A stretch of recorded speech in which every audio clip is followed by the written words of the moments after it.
Creo que valor añadido es un milagro. Yo siempre que reflexiono sobre lo que ha pasado con mi vida en los últimos años, desde 2006 que empezó valor añadido, siempre lo veo en términos de agradecimiento, ¿no? Nunca me imaginé que iba a ocurrir lo que ha ocurrido, y cuando ha ocurrido pues lo sigo viviendo con sorpresa y con agradecimiento, que es la única manera que se pueden vivir los milagros en la vida.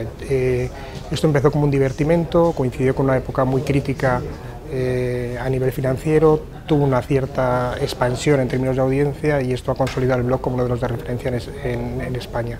Al final, cuando me preguntan cuál es el éxito de valor añadido, yo siempre digo que hay 5 características esenciales que son comunes a cada uno y que yo creo que cada uno podría aplicar en sus propios negocios, sus propias empresas y su propia vida, ¿no? Primero, aplicar el sentido común. Yo creo que durante una generación o casi una generación se ha perdido la perspectiva, se ha perdido la racionalidad de las cosas, se ha hecho de lo irracional la costumbre, cuando al final no deja de ser siempre una excepción, ¿no? Aplicar siempre sentido común.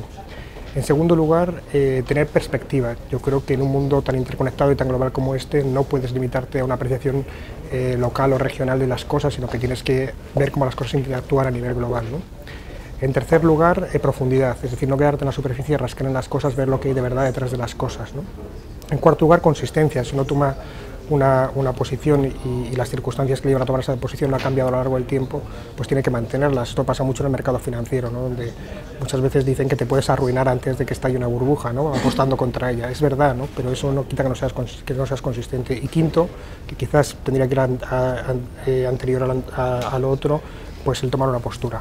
Es decir, yo creo que el mundo está lleno de mediocres, ¿no? Y al final yo creo que quien no aspira a la excelencia se entierra su mediocridad, ¿no? Yo creo que hay que tomar postura. Trabajo en un medio tradicional, con lo cual al final, aunque es un medio nativo de Internet, mi medio es tradicional en el sentido de que es un periódico al uso, con las secciones al uso, con las aperturas al uso, la información al uso. Lo único que ha prescindido el Confidencial desde el principio es del editorial, porque siempre ha querido recoger la pluralidad de la sociedad española, ¿no? Yo creo que el blog es complementario pero no sustitutivo, es decir, al final hay una necesidad que satisfacen los medios de comunicación, por decirlo así, tradicionales o esquematizados o estructurados, que es la capacidad que tienes para invertir en la consecución de información. Yo creo que los blogs al final lo que permiten es, por una parte, generar un análisis que permita complementar a esa información que paga el medio, por un lado, y luego, por otro lado, generar una viralidad alrededor de una persona.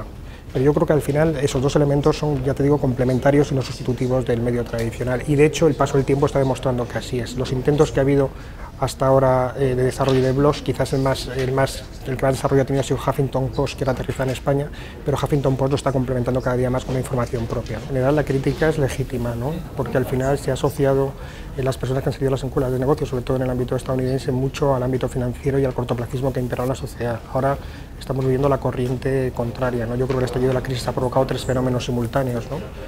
El primero de ellos es la renuncia al cortoplacismo, es decir, al final hay una crítica cada vez más sesgada o más centrada en Estados Unidos acerca de la necesidad que tienen las empresas de reportar trimestralmente y de no reportar a largo plazo.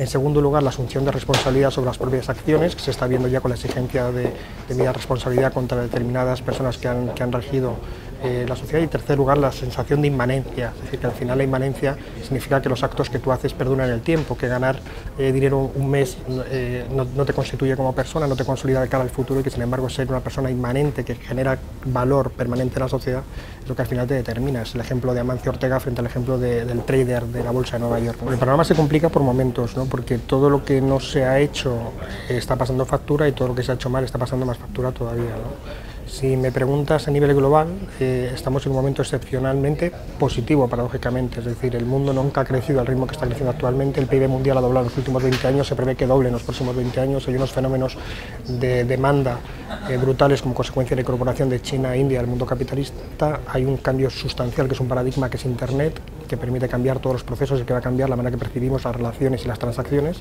Por tanto, a nivel global el momento es idílico, por decirlo así, ¿no? Realmente es una crisis de economías desarrolladas, donde vemos que las economías emergentes, aun con las distintas dudas que rodean a ellas, pues van ganando espacio, ¿no? Es verdad que Estados Unidos hay un problema fiscal, pero es una economía hiperflexible, que nadie tiene dudas que va a salir adelante y sigue manteniendo su condición de refugio. Es verdad que hay un problema de dudas sobre China, pero todavía, por ejemplo, el problema bancario, que se habla mucho de él, pues para que te hagas una idea, el crédito sobre el depósito prácticamente es marginal en esa economía, todavía hay mucho recorrido para hacer para que haya un problema serio. Y el problema fundamental está en Europa en general, y en esa ruptura de facto que ya se ha producido del euro. El euro ha dejado de ser fungible, ya no te financias igual en Alemania que en España. Desde ese punto de vista, la moneda única como tal, la concepción de moneda única, pues ya no existe, ¿no? Por lo tanto, yo creo que ese es el problema fundamental que se centra en Europa. Y aterrizando en el caso de España, pues un poco lo que te estaba comentando, ¿no? Al final no se han hecho las cosas que había que hacer, cuando se han hecho mal, se ha seguido la política del stand and pretend, es decir, intentar contemporizar a ver si escampaba, y se nos ha echado encima. Con una prima de riesgo a 540 puntos básicos, con unos costes de financiación del 6,5%, con el nivel de endeudamiento que tiene España, pues muy complicado. La única solución pasa por lo que se está pidiendo, ¿no? Que es destruir el modelo completo, que pasa por destruir el modelo administrativo, destruir el modelo de estado de bienestar, destruir el modelo financiero y reconstruir desde las cenizas. Es un proceso hiperdoloroso.